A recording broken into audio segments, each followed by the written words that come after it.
Hello guys! Welcome to my channel! For today's video guys, nanganak na ako. Well, actually guys, nasa bahay na kami yung mga time na yan. Hindi na ako nakapag-take ng video kung paano ako nag-labor. Sobrang stress ko talaga mga kapalalang. Nawalan ako ng ganang mag-take ng video. Kasi March 25, nalaman ko kasi mga kapalalang na hindi ko ma-normal yung baby kasi overdue na siya. So, nirefer na ako sa hospital kasi mga kapalalang sa clinic lang kasi ako nagpapa-check up at saka nagbala ko kasi mga anak sa clinic din. And then, na-overdue na siya and then kailangan na akong i-refer sa hospital. And then, may two option na lang ako, or i-normal siya or i-CE siya. So, hindi ko alam kung anong mangyayari sa akin. Pero, ang sabi ng midwife sa akin, usually talaga CE na siya kasi nakapulupot yung pusod niya sa liig and then overdue na siya and then ang dami niyang komplikasyon na sobrang laki niya as in talaga. Nagpa-BPS ultrasound kasi ako mga kapalala mismong sa araw ng check-up ko March 25 kasi gusto ko kasing malaman kung anong sitwasyon ng baby sa tummy ko.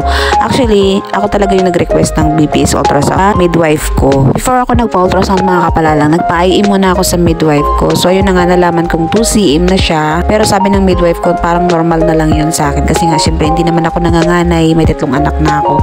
So normal yung 2cm na yun sa mga malapit ng mga anak. And then ang sabi niya sa akin, malambot naman daw yung cervix ko, pero bakit hindi pa ako nag-labor. So ayun na nga mga kapalala, to make story short, tapos na ako magpa-ultrasound and then binigay ko na yung result ng ultrasound ko sa clinic and then binasa na nila yung result. So ayun na nga, nag-decide yung midwife na bigyan ako ng referral. Sobrang stress ko talaga nung mga araw na yan mga kapalalang nung nalaman kong hindi ako manganak sa clinic kasi mas gusto ko talaga manganak sa clinic kasi ang bangit talaga ng experience ko nung nanganak ako sa panganay ko sa hospital. Kaso nga lang wala na akong choice kasi nga 4 na nga ako nung mga time na yan kasi yung baby ko nung lumabas sa ultrasound is 4.1 kilo siya which is 9 pounds. So ayun na nga mga kapalalang, dahil wala akong choice so nag-decide na lang ako pumunta sa hospital kinabukasan March 26. So nag-PM na ako sa work ng partner ko na hindi na siya makakapasok kinabukasan kasi nga may referral na ako sa hospitals na magpa-CS or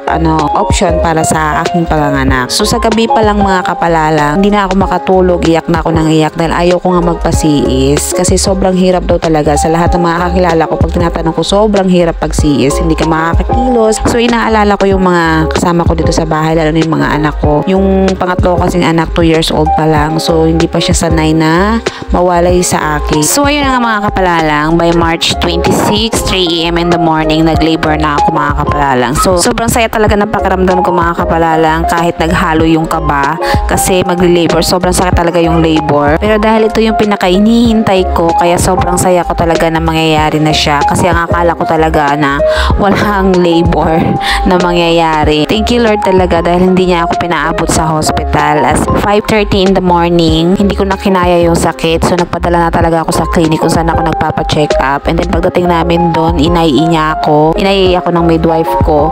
And then 5cm na siya. So kunting oras na lang or minutes, lalabas na rin yung baby ko.